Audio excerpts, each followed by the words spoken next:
রাতের রেডিওর প্রথম নিবেদন বিভূতিভূষণ বন্দ্যোপাধ্যায়ের চাঁদের পাহাড়। বিভূতিভূষণ বন্দ্যোপাধ্যায় আজ থেকে প্রায় ৭৫ বছর আগে লেখেন চাঁদের পাহাড়। তিনি জন্মগ্রহণ করেন ১৮৯৪ খ্রিস্টাব্দের ১২ই সেপ্টেম্বর উত্তর ২৪ পরগনা জেলায়। বাঙালি ছেলে শঙ্করের দুঃসাহসিক অভিযান আফ্রিকায়। এই অভিযানে শঙ্করের সঙ্গী ছিলেন দিয়েগো অ্যালভারেজ, এক দুর্ধর্ষ পর্তুগিজ। রাতের রেডিওয় আমরা পুরো বইটাকেই অনুসরণ করেছি, সামান্য দু একটা পরিবর্তন ছাড়া। গল্পের সূত্রধার এবং শঙ্করের ভূমিকায় আমি অভিক, গল্প পাঠে এবং দিয়েগো অ্যালভারেজের ভূমিকায় জয়জিৎ, শঙ্করের মায়ের ভূমিকায় পৌষালী, শঙ্করের কাকিমার ভূমিকায় শ্রদ্ধা, পরিকল্পনা এবং গল্প পরিচালনায় অভিক এবং জয়জিৎ। শুরু হচ্ছে চাঁদের পাহাড় প্রথম পর্ব।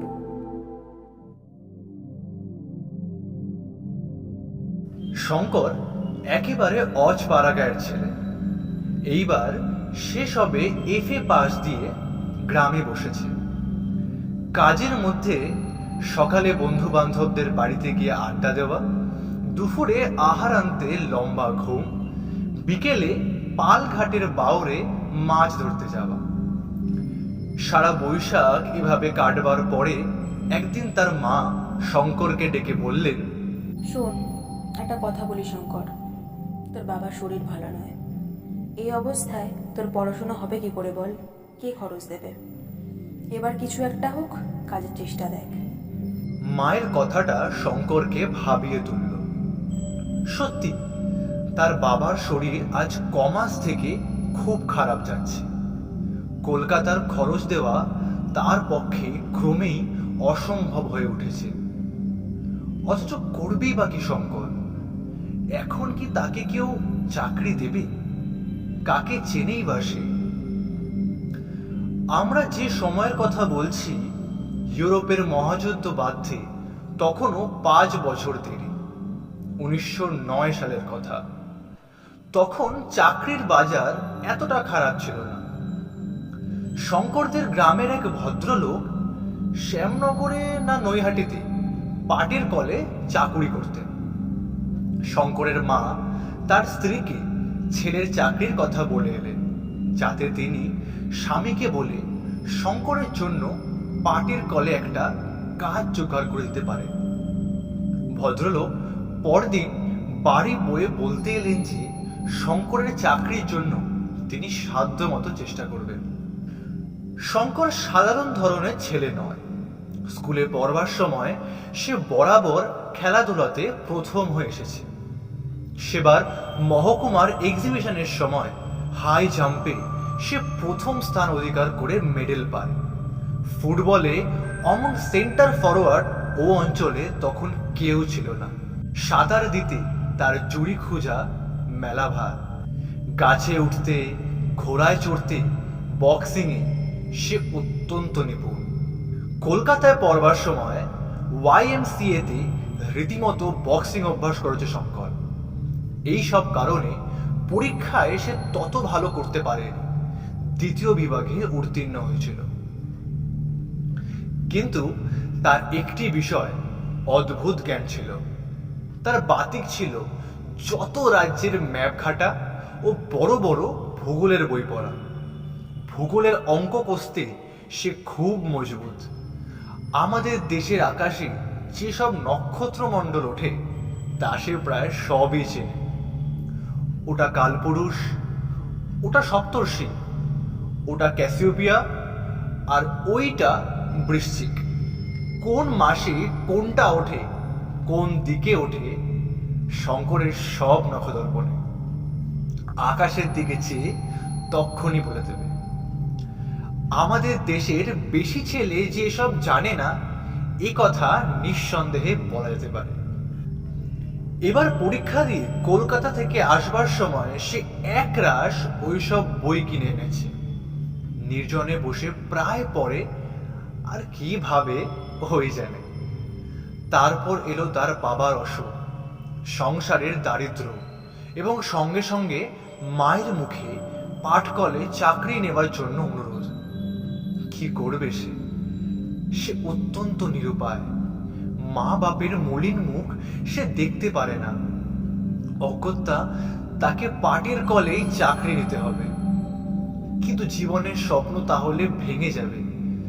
তাও সে যে না বোঝে এমন নয়। ফুটবলের নাম করা সেন্টার ফরওয়ার্ড সে, জেলার হাই জাম্প চ্যাম্পিয়ন, নামজাদা সাঁতারু শঙ্কর হবে কিনা সে পাটের কলের বাবু।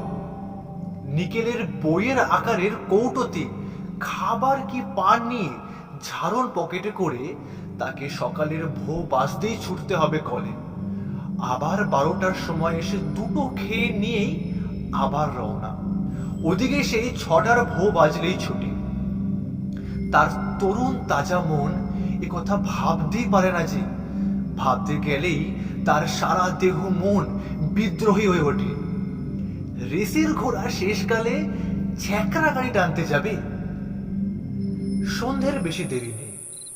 নদীর ধারে নির্জনে বসে বসে শঙ্কর এইসব কথাই ভাবছিল। তার মন উড়ে যেতে চায় পৃথিবীর দূর থেকে দূর দেশে, শত দুঃসাহসিক কাজের মাঝখানে। লিভিংস্টোন, স্ট্যানলির মতো, Harry Johnston, Marco Polo, Robinson ক্রুসোর মতো। এর জন্য ছেলেবেলা থেকে সে নিজেকে তৈরি করেছে।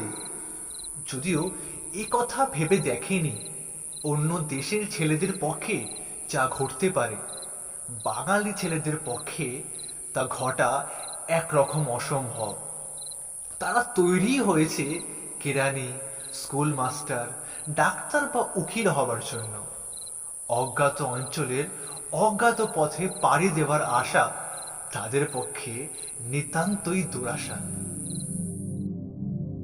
মোমবাতির মৃদু আলোয় সেদিন রাত্রে সে ওয়েস্ট মার্কের বড় ভূগোলের বইখানা খুলে পড়তে বসল। এই বইখানার একটা জায়গা তাকে বড় মুগ্ধ করে। সেটা হচ্ছে প্রসিদ্ধ জার্মান ভূপর্যটক অ্যান্টন হাউপ্টমান লিখিত আফ্রিকার একটা বড় পর্বত, মাউন্টেন অফ দি মুন, মানে চাঁদের পাহাড় আরোহণের অদ্ভুত বিবরণ। কতবার সে এটা পড়েছে। পড়বার সময় কতবার ভেবেছে হের হাউপ্টমানের মতো সেও একদিন যাবে মাউন্টেন অফ দি মুন জয় করতে। স্বপ্ন? সত্যিকার চাঁদের পাহাড়ের মতোই দূরের জিনিস হয়ে চিরকাল। চাঁদের পাহাড় বুঝি পৃথিবীতে নামে? সে রাত্রে বড় অদ্ভুত একটা স্বপ্ন দেখল শঙ্কর। চারধারে ঘন বাঁশের জঙ্গল, বুনো হাতির দল মরমর করে বাঁশ ভাঙছে। সে আর একজন গিয়ে তার সঙ্গে দুজনে একটা প্রকাণ্ড পর্বতে উঠেছে। চারিধারে দৃশ্য ঠিক হাউপ্টমানের লেখা মাউন্টেন অফ দি মুনের দৃশ্যের মতো। সেই ঘন বাঁশবন, সেই পরগাছা ঝুলানো বড় বড় গাছ, নিচে পচা পাতার রাশ, মাঝে মাঝে পাহাড়ের খালি গা, আর দূরে গাছপালার ফাঁকে জ্যোৎস্নায় ধোয়া সাদা ধবধবে চির তুষারে ঢাকা পর্বত শিখরটি। এক একবার দেখা যাচ্ছে, এক একবার বনের আড়ালে চাপা পড়ছে। পরিষ্কার আকাশে দু একটি তারা এখানে ওখানে।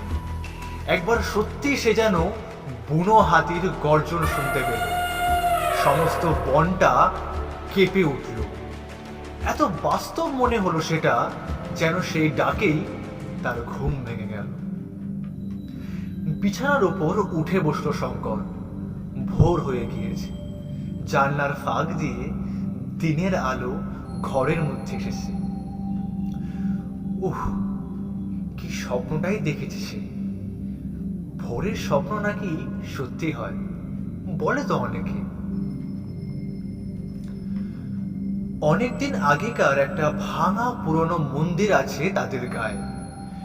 12 ভূঁইয়ার এক ভূঁইয়ার জামাই মদন রায় নাকি প্রাচীন দিনে এই মন্দির তৈরি করেন। এখন মদন রায়ের বংশে কেউ নেই। মন্দির ভেঙে চুরমার হয়ে গিয়েছে। অশ্বত্থ গাছ, বট গাছ গজিয়েছে কারানিশে, কিন্তু যেখানে ঠাকুরের বেদি, তার উপরের খিলেনটা এখনো ঠিক আছে। কোনো মূর্তি নেই, তবু শনি মঙ্গলবারে পুজো হয়। মেয়েরা বেদিতে সিঁদুর চন্দন মাখিয়ে রেখে যায়। সবাই বলে ঠাকুর বড় জাগ্রত, যে যা মানত করে তাই হয়। শঙ্কর সেদিন স্নান করে উঠে মন্দিরের একটা বটের ঝুড়ির গায়ে একটা ঢিল ঝুলিয়ে কি প্রার্থনা জানিয়ে এলো। বিকেলে সে গিয়ে অনেকক্ষণ মন্দিরের সামনে দুর্বা ঘাসের বনে বসে রইল। জায়গাটা পাড়ার মধ্যে হলেও বনে ঘেরা, কাছেই একটা বড় বাড়ি। এদের বাড়িতে একটা খুন হয়ে গিয়েছিল শঙ্করের শিশুকালে। সেই থেকে বাড়ির মালিক এই গ্রাম ছেড়ে অন্যত্র বাস করছে। সবাই বলে জায়গাটায় ভূতের ভয়, একা বড় কেউ এদিকে আসে না। শঙ্করের কিন্তু এই নির্জন মন্দির প্রাঙ্গণের নিরালা বনে চুপ করে বসে থাকতে বড় ভালো লাগে। ওর মনে আজ ভোরের স্বপ্নটা দাগ কেটে বসে গিয়েছে। এই বনের মধ্যে বসে শঙ্করের আবার সেই ছবিটা মনে পড়ল। সেই মরমর করে বাঁশ ঝাড় ভাঙছে বুনো হাতির দল। পাহাড়ে নিবিড় বনে পাতাল তলার ফাঁকে ফাঁকে অনেক উঁচুতে পর্বতের জ্যোৎস্না পাণ্ডুর তুষারাবৃত শিখর দেশটা যেন কোন স্বপ্ন রাজ্যের সীমা নির্দেশ করছে। কত স্বপ্ন তো সে দেখেছে জীবনে, এত সুস্পষ্ট ছবি স্বপ্নে সে দেখেনি কখনো। এমন গভীর রেখাপাত করেনি কোনো স্বপ্ন তার মনে। সব মিথ্যে, তাকে যেতে হবে পাটির কলে চাকুরি করতে, তাই তার ললাট লিপি নয় কি? কিন্তু মানুষের জীবনে এমন সব অদ্ভুত ঘটনা ঘটে যা উপন্যাসে ঘটাতে গেলে পাঠকেরা বিশ্বাস করতে চাইবে না, হেসেই উড়িয়ে দেবে। শঙ্করের জীবনেও এমন একটি ঘটনা সম্পূর্ণ অপ্রত্যাশিতভাবে ঘটে গেল। সকালবেলা সে একটু নদীর ধারে বেরিয়ে এসে সবে বাড়িতে পা দিয়েছে। এমন সময় ওপাড়ার রামেশ্বর মুখার্জির স্ত্রী এক টুকরো কাগজ নিয়ে এসে তার হাতে দিয়ে বললেন, বাবা শঙ্কর, আমার জামাইয়ের খোঁজ পাওয়া গেছে অনেক দিন পরে। ভদ্রেশ্বরে ওদের বাড়িতে চিঠি দিয়েছে, কাল পিন্টু সেখান থেকে এসেছে। এই ঠিকানা তারা লিখে দিয়েছে, পড়তে। শঙ্কর বললে, উফ, প্রায় 2 বছরের পর খোঁজ মিলল। বাড়ি থেকে পালিয়ে গিয়ে কি ভয়টাই না দেখালেন। এর আগেও তো একবার পালিয়ে গেছিলেন না? তারপর সে কাগজটা খুলল। লেখা আছে, Prasad Das Bandyopadhyay, Uganda railway head office, construction department, Mombasa, পূর্ব আফ্রিকা। শঙ্করের হাত থেকে কাগজের টুকরোটা পড়ে গেল। পূর্ব আফ্রিকা! পালিয়ে মানুষ এত দূর যায়? তবে সে জানে ননিবালা দিদির এই স্বামী অত্যন্ত একরোখা ডানপিটে ও ভবঘুরে ধরনের। একবার এই গ্রামে তার সঙ্গে শঙ্করের আলাপও হয়েছিল। শঙ্কর তখন এন্ট্রান্স ক্লাসে সবে উঠেছে। লোকটা খুব উদার প্রকৃতির, লেখাপড়া ভালোই জানে, তবে কোনো একটা চাকুরিতে বেশি দিন টিকে থাকতে পারে না, উড়ে বেড়ানো স্বভাব। আরেকবার পালিয়ে বর্মা আনা কোচিন কোথায় যেন গিয়েছিল।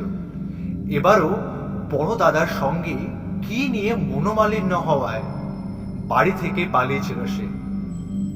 এ খবর শঙ্কর আগেই শুনেছিল। সেই প্রসাদ বাবু পালিয়ে গিয়ে ঠেলে উঠেছে একেবারে পূর্ব আফ্রিকায়। রামেশ্বর মুখার্জির স্ত্রী ভালো বুঝতে পারলেন না তার জামাই কত দূরে গিয়েছে। অতটা দূরত্বের তার ধারণা ছিল না। তিনি চলে গেলে শঙ্কর ঠিকানাটা নিজের নোট বইয়ে লিখে রাখল এবং সেই সপ্তাহের মধ্যেই প্রসাদ বাবুকে একখানা চিঠি লিখল। শঙ্করকে কি তার মনে আছে? তার শ্বশুর বাড়ির গায়ের ছেলে সে। এবার এফএ পাশ দিয়ে বাড়িতে বসে আছে। তিনি কি একটা চাকরি করে দিতে পারেন না তাদের রেলের মধ্যে? যত দূর হয় শঙ্কর যাবে। 1.5 মাস পরে শঙ্কর যখন প্রায় হতাশ হয়ে পড়েছে চিঠির উত্তর প্রাপ্তি সম্বন্ধে, তখন একখানা খামে চিঠি এলো শঙ্করের নামে। তাতে লেখা আছে, মোম্বাসা 2 নম্বর পোর্ট স্ট্রিট। প্রিয় শঙ্কর, তোমার পত্র পেয়েছি। তোমাকে আমার খুব মনে আছে। কবজির জোরে তোমার কাছে সেবার হেরে গিয়েছিল, সে কথা ভুলিনি। তুমি আসবে এখানে? চলে এসো। তোমার মতো ছেলে যদি বাইরে না বেরোবে, তবে আর কে বেরোবে? এখানে নতুন রেল তৈরি হচ্ছে, আরো লোক নেবে। যত তাড়াতাড়ি পারো এসো। তোমার কাজ জুটিয়ে দেওয়ার ভার আমি নিচ্ছি। তোমাদের প্রসাদ দাস বন্দ্যোপাধ্যায়। শঙ্করের বাবা চিঠি দেখে খুব খুশি হলো। যৌবনে তিনিও নিজে ছিলেন ডান পিটে ধরনের লোক। ছেলে পাটের কলে চাকরি করতে যাবে তার এতে মত ছিল না। শুধু সংসারের অভাব অনটনের দরুন শঙ্করের মায়ের মতেই সায় দিতে বাধ্য হয়েছিলেন তিনি। এর মাসখানেক পরে শঙ্করের নামে এক টেলিগ্রাম এলো ভদ্রেশ্বর থেকে। সেই জামাইটি দেশে এসেছেন। শঙ্কর যেন গিয়ে তার সঙ্গে দেখা করে টেলিগ্রাম পেয়ে। তিনি আবার মোম্বাসায় ফিরবেন 3 কুড়ির মধ্যে। শঙ্করকে তাহলে সঙ্গে করেই তিনি নিয়ে যেতে পারেন। 4 মাস পরের ঘটনা, মার্চ মাসের শেষ। মোম্বাসা থেকে রেলপথ গিয়েছে কিমুমু ভিক্টোরিয়া নায়ানসা হ্রদের ধারে। তারই একটা শাখা লাইন তখন তৈরি হচ্ছিল। জায়গাটা মোম্বাসা থেকে 350 মাইল পশ্চিমে। ইউগান্ডা রেলওয়ের নুটসবার্গ স্টেশন থেকে 72 মাইল দক্ষিণ পশ্চিম করে। এখানে শঙ্কর কনস্ট্রাকশন ক্যাম্পের কেরানি ও সরকারি স্টোর কিপার হয়ে এসেছে। থাকে ছোট্ট একটা তাঁবুতে। তার আশেপাশে অনেক তাঁবু। এখানে এখনো বাড়িঘর তৈরি হয়নি বলে তাঁবুতে সবাই থাকে। তাঁবুগুলো একটা খোলা জায়গায় চক্রাকারে সাজানো। তাদের চারিধার ঘিরে বহু দূরব্যাপী মুক্ত প্রান্তর, দীর্ঘ দীর্ঘ ঘাসে ভরা, মাঝে মাঝে গাছ। তাঁবুগুলোর ঠিক গায়ে খোলা জায়গার শেষ সীমায় একটা বড় বাওবাব গাছ, আফ্রিকার বিখ্যাত গাছ। শঙ্কর কতবার ছবিতে দেখেছে। এবার সত্যিকারের বাওবাব দেখে শঙ্করের যেন আশ মেটে না। নতুন দেশ, শঙ্করের তরুণ তাজা মন। সে ইউগান্ডার এই নির্জন মাঠ ও বনে নিজের স্বপ্নের সার্থকতাকে যেন খুঁজে পেল। কাজ শেষ হয়ে যেতেই সে তাঁবু থেকে রোজ বেরিয়ে পড়ত। যেদিকে দু চোখ যায় সেদিকে বেড়াতো। পূবে, পশ্চিমে, দক্ষিণে, উত্তরে, সব দিকেই লম্বা লম্বা ঘাস। কোথাও মানুষের মাথা সমান উঁচু, কোথাও তার চেয়েও উঁচু। কনস্ট্রাকশন তাঁবুর ভারপ্রাপ্ত ইঞ্জিনিয়ার সাহেব একদিন শঙ্করকে ডেকে বললেন, শোনো রায়, ওরকম এখানে বেরিও না। বিনা বন্দুকে এখানে এক পাও যেও না। প্রথম এই ঘাসের জমিতে পথ হারাতে পারো, পথ হারিয়ে লোকে এসব জায়গায় মারাও গিয়েছে জলের অভাবে। দ্বিতীয়, ইউগান্ডা সিংহের দেশ। এখানে আমাদের সারা শব্দ আর হাতুড়ি ঠোকার আওয়াজে সিংহ হয়তো একটু দূরে চলে গিয়েছে, কিন্তু ওদের বিশ্বাস নেই। খুব সাবধান, এসব অঞ্চল মোটেই নিরাপদ নয়। একদিন দুপুরের পরে কাজকর্ম বেশ পুরো দমে চলছে। হঠাৎ তাঁবু থেকে কিছু দূর লম্বা ঘাসের জমির মধ্যে মনুষ্যকণ্ঠের আর্তনাদ শোনা গেল। সবাই সেদিকে ছুটে গেল ব্যাপার কি দেখতে। শঙ্করও ছুটল। ঘাসের জমি পাতি পাতি করে খোঁজা হলো, কিছুই নেই সেখানে। তবে সেটা কিসের চিৎকার? ইঞ্জিনিয়ার সাহেব এলেন। কুলিদের নাম ডাকা হলো। দেখা গেল একজন কুলি অনুপস্থিত। অনুসন্ধানে জানা গেল সে একটু আগে ঘাসের বনের দিকে কি একটা কাজে গিয়েছিল। তাকে ফিরে আসতে কেউ দেখেনি। খোঁজাখুঁজি করতে করতে ঘাসের বনের বাইরে কটা বালির ওপরে সিংহের পায়ের দাগ দেখা গেল। সাহেব বন্দুক নিয়ে লোকজন সঙ্গে করে পায়ের দাগ দেখে অনেক দূর গিয়ে একটা বড় পাথরের আড়ালে হতভাগ্য করে রক্তাক্ত দেহ পান। তাকে তাঁবুতে ধরাধরি করে নিয়ে আসা হল, কিন্তু সিংহের কোনো চিহ্ন মিলল না। লোকজনের চিৎকারে সে শিকার ফেলে পালিয়েছে। সন্ধ্যার পূর্বেই কুলিটি মারা গেল। তাঁবুর চারিপাশের লম্বা ঘাস অনেক দূর পর্যন্ত কেটে সাফ করে দেওয়া হলো পরদিন। দিন কত সিংহের কথা ছাড়া তাঁবুতে আর কোনো গল্প নেই। তারপর মাসখানেক পরে ঘটনাটা পুরানো হয়ে গেল। সে কথা সকলের মনে চাপা পড়ে গেল। কাজকর্ম আবার বেশ চলল। সেদিন দিনে খুব গরম। সন্ধ্যার একটু পরেই কিন্তু ঠান্ডা পড়ল। তাঁবুর সামনে কুলিরা অনেক কাঠকুটো জ্বালিয়ে আগুন করেছে। সেখানে তাঁবুর সবাই গোল হয়ে বসে গল্পগুজব করছে। শঙ্করও সেখানে আছে। সে ওদের গল্প শুনছে এবং অগ্নিকুণ্ডের আলোতে কেনিয়া মর্নিং নিউজ পড়ছে। খবরের কাগজখানা 5 দিনের পুরানো, কিন্তু এই জনহীন প্রান্তরে তবু এখানেতে বাইরের দুনিয়ার যা কিছু একটা খবর পাওয়া যায়। একজন মাদ্রাজি ভদ্রলোক ছিলেন, তার নাম তিরুমলা আপ্পা। তার সঙ্গে শঙ্করের খুব বন্ধুত্ব হয়েছিল। এই তরুণ যুবক বেশ ইংরেজি জানে, মনেও খুব উৎসাহ। সে বাড়ি থেকে পালিয়ে এসেছে অ্যাডভেঞ্চারের নেশায়। শঙ্করের পাশে বসে সে সন্ধ্যা থেকে ক্রমাগত দেশের কথা, তার বাপ মায়ের কথা, তার ছোট্ট বোনের কথা বলছে। ছোট্ট বোনকে সে বড় ভালোবাসে। বাড়ি ছেড়ে এসে তার কথায় তিরুমলের বড় মনে পড়ে। একবার সে দেশের দিকে যাবে এই সেপ্টেম্বর মাসের শেষে। মাস 2 ছুটি মঞ্জুর করবে না সাহেব? ক্রমে রাত বেশি হলো। মাঝে মাঝে আগুন নিভে যাচ্ছে। মাসাই কুলিরা তাতে আবার কাঠ কুটো ফেলে আগুন জ্বালাচ্ছে। আর অনেকে উঠে শুতে গেল। কৃষ্ণপক্ষের ভাঙা চাঁদ ধীরে ধীরে দূর দিগন্তে দেখা দিল। সমগ্র প্রান্তর জুড়ে আলো আধারের লুকোচুরি আর বুনো গাছের দীর্ঘ দীর্ঘ ছায়া। শঙ্করের ভারী অদ্ভুত মনে হচ্ছিল বহু দূর বিদেশের এই স্তব্ধ রাত্রির সৌন্দর্য। উলিদের ঘরের একটা খুঁটিতে হেলান দিয়ে এক দৃষ্টি সে সম্মুখের বিশাল জনহীন তৃণভূমির আলো আধার মাখা রূপের দিকে চেয়েছে। কত কি ভাবছিল। ওই বাওবাব গাছটার ওদিকে অজানা দেশের সীমা কেপ টাউন পর্যন্ত বিস্তৃত। মধ্যে পড়বে কত পর্বত, কত অরণ্য, প্রাগৈতিহাসিক যুগের নগর জিম্বারি, বিশাল ও বিভীষিকাময় কালাহারি মরুভূমি, হীরক খনির দেশ, সোনার খনির দেশ।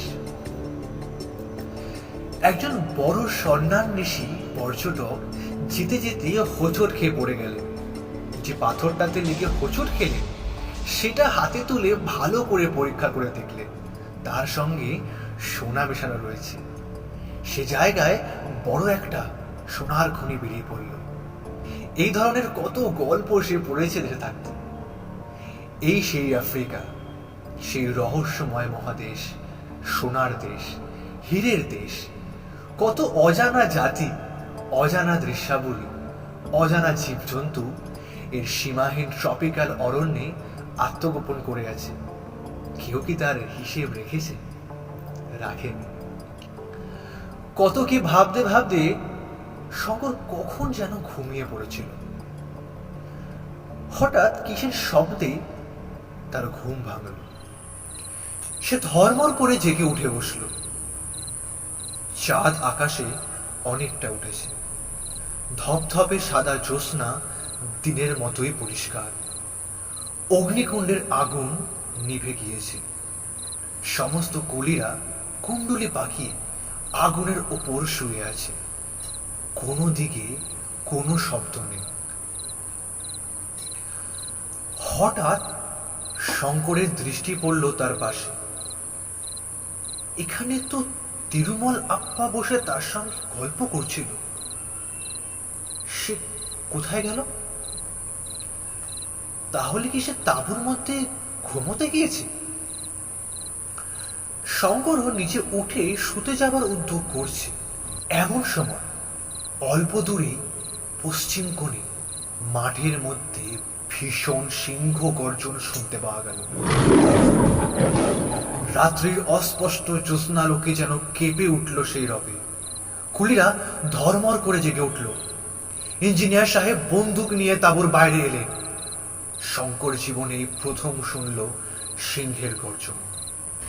সেই দিক দিশাহীন তৃণভূমির মধ্যে শেষ রাত্রে জ্যোৎস্নায় সে গর্জন যে কি এক অনির্দেশ্য অনুভূতি তার মনে জাগল। তা ভয় নয়, সে এক রহস্যময় ও জটিল মনোভাব। একজন বৃদ্ধ মাসাই কুলি তাঁবুতে ছিল। সে বলল, সিংহ লোক মেরেছে। লোক না মারলে এরকম আওয়াজ করবে না। তাঁবুর ভেতর থেকে তিরুমলের সঙ্গী এসে হঠাৎ জানালে তিরুমলের বিছানা শূন্য। সে তাঁবুর মধ্যে কোথাও নেই। কথাটা শুনে সবাই চমকে উঠল। শঙ্কর নিজে তাঁবুর মধ্যে ঢুকে দেখে এলো সত্যি সেখানে কেউ নেই। তখনই কুলিরা আলো জেলে লাঠি মশাল নিয়ে বেরিয়ে পড়ল। সব তাঁবুগুলোতে খোঁজ করা হলো, নাম ধরে চিৎকার করে ডাকাডাকি করলো সবাই মিলে, কিন্তু তিরুমলের কোনো সাড়া মিলল না।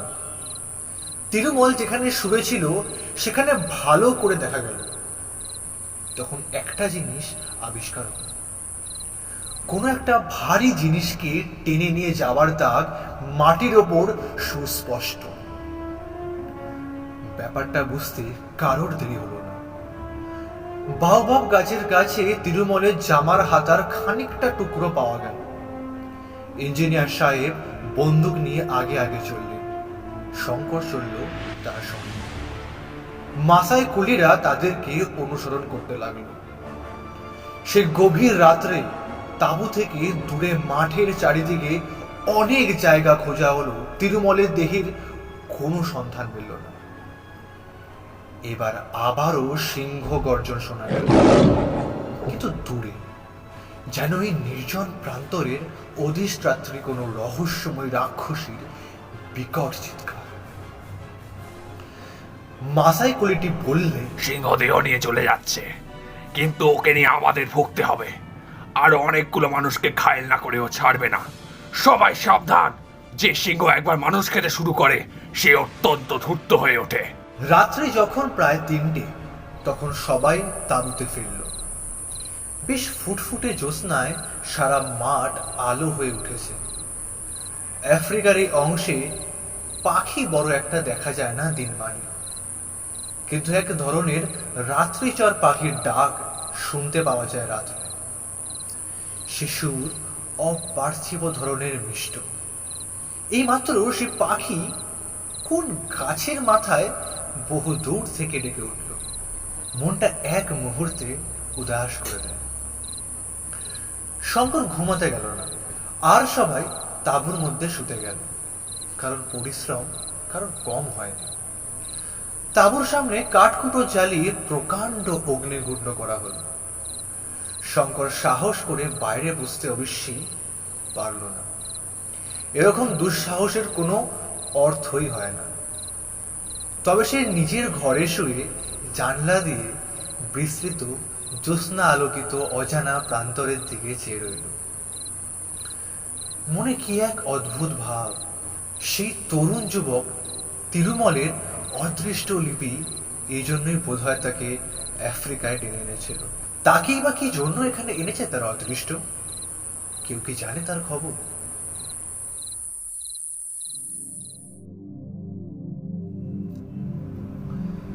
আফ্রিকা অদ্ভুত সুন্দর দেখতে, কিন্তু আফ্রিকা ভয়ঙ্কর দেখতে। বাবলা বনে ভর্তি বাংলাদেশের মাঠের মতো, কিন্তু আফ্রিকা অজানা মৃত্যু সংকুল, যেখানে সেখানে অতর্কিতে নিষ্ঠুর মৃত্যুর ফাঁদ পাতা। পর মুহূর্তে কি ঘটবে এই মুহূর্তে তা কেউ বলতে পারে না। আফ্রিকা প্রথম বলি গ্রহণ করেছে তরুণ হিন্দু যুবক তিরুমলকে। সে আরো বলি চায়। তরুণ যুবক তিরুমল তো গেল, সঙ্গে সঙ্গে ক্যাম্পে পরদিন থেকে এমন অবস্থা হয়ে উঠল যে আর সেখানে সিংহের উপদ্রবে টেকা দায় হল। মানুষ খেকো সিংহ অতি ভয়ানক জানোয়ার, যেমন সে ধূর্ত তেমনি সাহসী। সন্ধ্যা তো দূরের কথা, দিন মানেই একা বেশি দূর যাওয়া যায় না। সন্ধ্যার আগে তাঁবুর মাঠে নানা জায়গায় বড় বড় আগুনের কুণ্ড করা হয়। মাসায় কুলিরা আগুনের কাছে ঘেঁষে বসে গল্প করে, রান্না করে, সেখানে বসে খাওয়া দাওয়া করে। ইঞ্জিনিয়ার সাহেব বন্দুক হাতে রাত্রে 3 থেকে 4 বার তাঁবুর চারিদিকে ঘুরে পাহারা দেন, ফাঁকা দেওয়ার করে। এত সতর্কতার মধ্যেও একটা গুলিকে সিংহ নিয়ে পালালো। তিরুমলকে মারবার ঠিক 2 দিন পরে সন্ধ্যা রাত্রে। তারপরের দিন একটা সোমালি কুলি দুপুরে তাঁবু থেকে 300 গজের মধ্যে পাথরের ঢিবিতে পাথর ভাঙতে গেল। সন্ধ্যায় সে আর ফিরে এলো না। সে রাত্রে রাত 10টার পরে শঙ্কর ইঞ্জিনিয়ার সাহেবের তাঁবু থেকে ফিরছে। লোকজন কেউ বড় একটা বাইরে নেই। সকাল সকাল যে যার ঘরে শুয়ে পড়েছে। কেবল এখানে ওখানে 2-1টা অগ্নিকুণ্ড নিজেদের ছন্দে চলছে। দূরে শেয়াল ডাকছে। শেয়ালের ডাক শুনলেই শঙ্করের মনে হয় সে বাংলাদেশের পাড়াগায়ে আছে।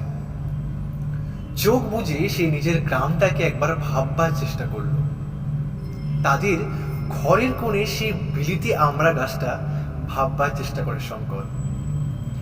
আজও সে একবার থমকে দাঁড়িয়ে তাড়াতাড়ি চোখ বুঝল।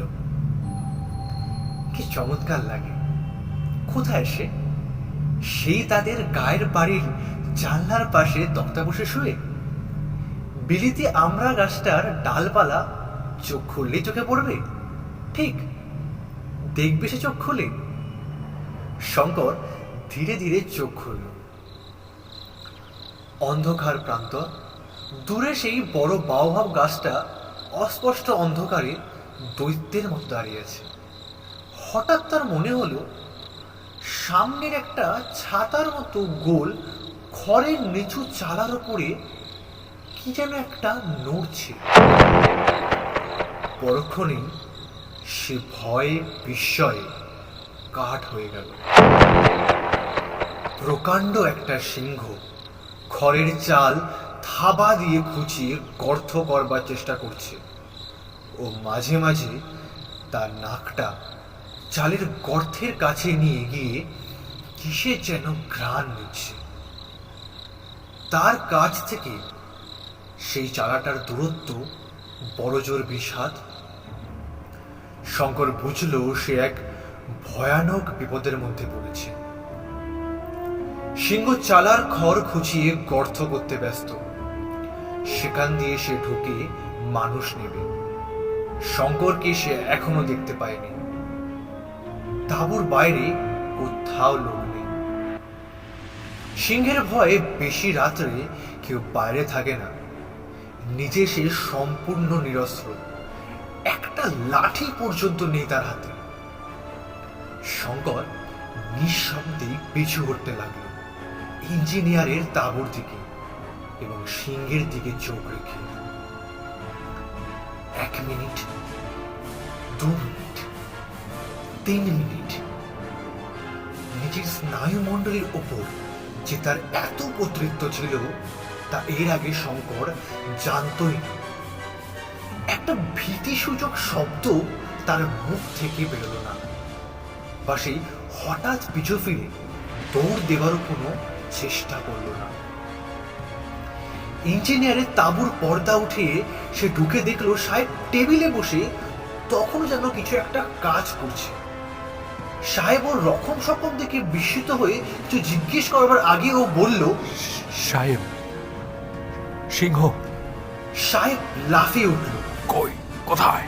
বন্দুকের র্যাকে একটা .375 ম্যানলিকার রাইফেল ছিল। সাহেব সেটা নামিয়ে নিল, শঙ্করকে আরেকটা রাইফেল দিল। দুজনে তাঁবুর পর্দা তুলে আস্তে আস্তে বাইরে এলো। একটু দূরেই কুলি লাইনে সে গোল চালা, কিন্তু চালার ওপর সিংহ কোথায়? শঙ্কর আঙ্গুল দিয়ে দেখিয়ে বলল, এই মাত্র দেখে গেলাম স্যার, ও ওই চালার ওপর সিংহ থাবা দিয়ে খড় কোথাচ্ছে। সাহেব বললেন, পালিয়েছে, জাগাও সবাইকে। একটু পরে তাঁবুতে মহা শোরগোল পড়ে গেল। লাঠি, সরকি, গাতি, মুগুর নিয়ে কুলির দল হল্লা করে বেরিয়ে পড়ল। খোঁজ খোঁজ চারিদিকে। খড়ের চাল সত্যি ফুটো হয়েছে দেখা গেল। সিংহের পায়ের দাগও পাওয়া গেল, কিন্তু সিংহ উধাও হয়েছে। আগুনের কুণ্ডে বেশি করে কাঠ ও শুকনো খড় ফেলে আগুন আবার জ্বালানো হলো। সে রাত্রে অনেকেরই ভালো ঘুম হলো না, কিন্তু তাঁবুর বাইরেও বড় একটা কেউ রইল না।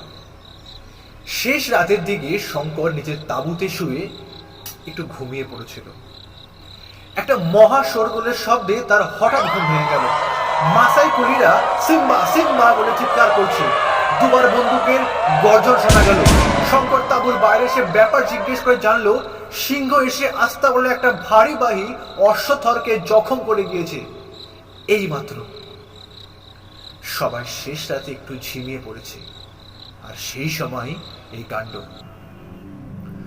পরদিন সন্ধ্যার ঝোঁকে একটা ছোকরা কুলিকে তাঁবু থেকে 100 হাতের মধ্যে সিংহ নিয়ে গেল।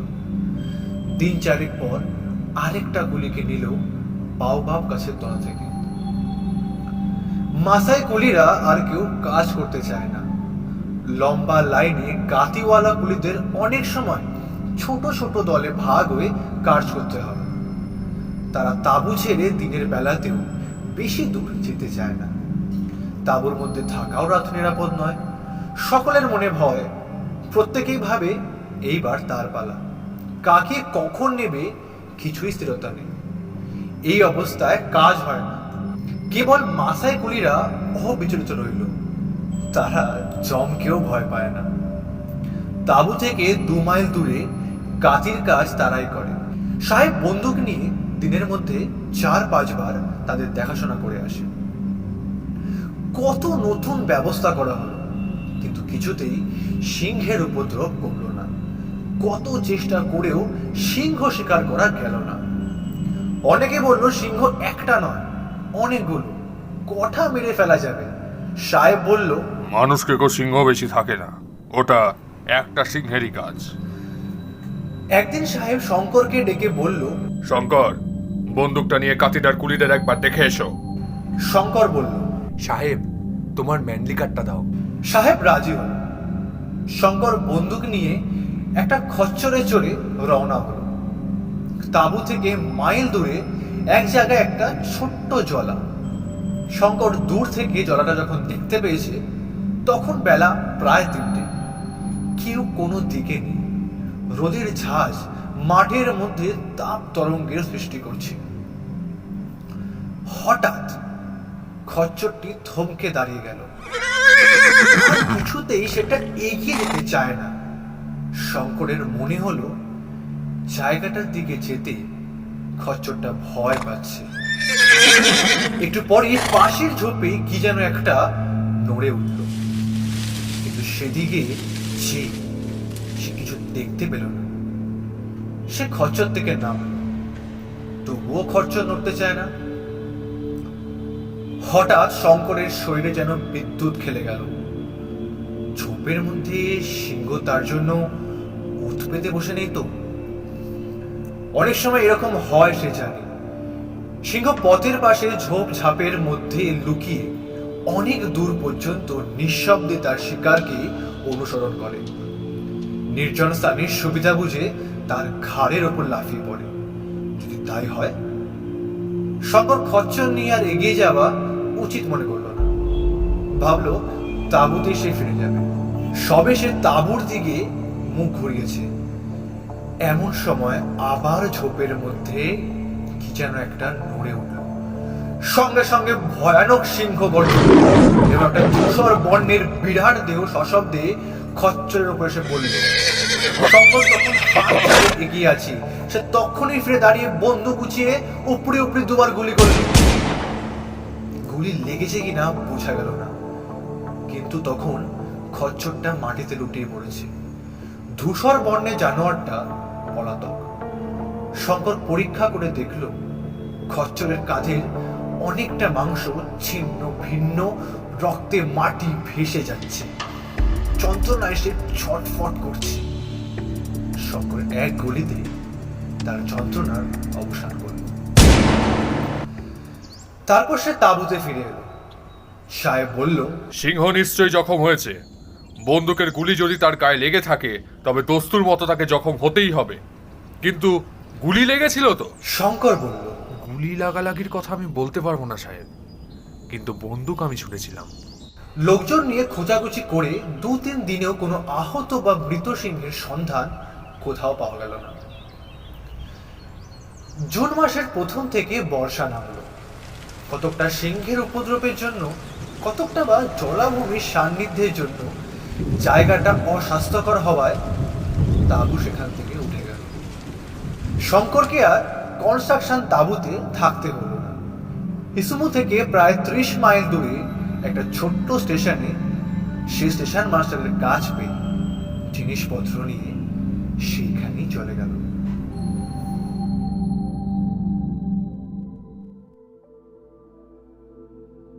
এতক্ষণ আপনারা শুনছিলেন বিভূতিভূষণ বন্দ্যোপাধ্যায়ের লেখা চাঁদের পাহাড় প্রথম পর্ব। গল্পের সূত্রধার এবং শঙ্করের ভূমিকায় আমি অভিক। গল্প পাঠে এবং ডিয়েগো অ্যালভারেজের ভূমিকায় জয়জিৎ। শঙ্করের মায়ের ভূমিকায় পৌষালী। শঙ্করের কাকিমার ভূমিকায় শ্রদ্ধা। পরিকল্পনা এবং গল্প পরিচালনায় অভিক এবং জয়জিৎ।